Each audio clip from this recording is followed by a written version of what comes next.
Hi అండి. శామగడ్డ పులుసు చేస్తున్నాను. శామగడ్డలు మంచిగా వాష్ చేసుకొని ఒక కుక్కర్లో వేసి ఒక్క విజిల్ వస్తే చాలండి. ఒక విజిల్ వచ్చేంత వరకు ఉంచి విజిల్ తీసి అట్లా పొట్టు తీసి కట్ చేసుకోండి. నార్మల్గా మా మమ్మీ అయితే వట్టినే ఉడకబెట్టకుండానే పొట్టు తీసి కట్ చేసి వండుతుంది. చాలా బాగుంటుంది, పీసెస్ పీసెస్ తిన్నట్టు. ఇది కొంచెం ఉడకండి, నాకు పొట్టు తీయరాదని అట్లా కుక్కర్లో వేసి తీసాను నేను.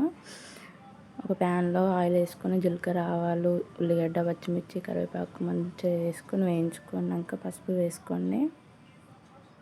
శామగడ్డ పులుసు బాగుంటుంది. చిక్కగా పెట్టుకోవాలి, పలుచగా పెట్టుకోవద్దు.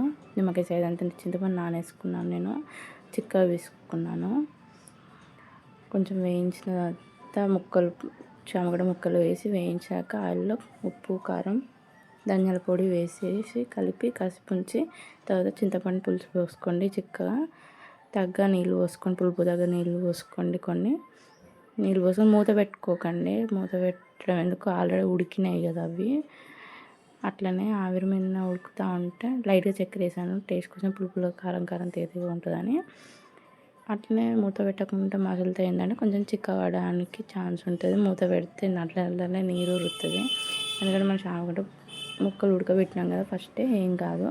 అదే పులుసులో ఉడికిపోతాయి. మధ్య మధ్యలో కలుపుతూ ఉండండి. అంతే అండి, ఈజీగా చేసుకోవచ్చు శామగడ్డ పులుసు.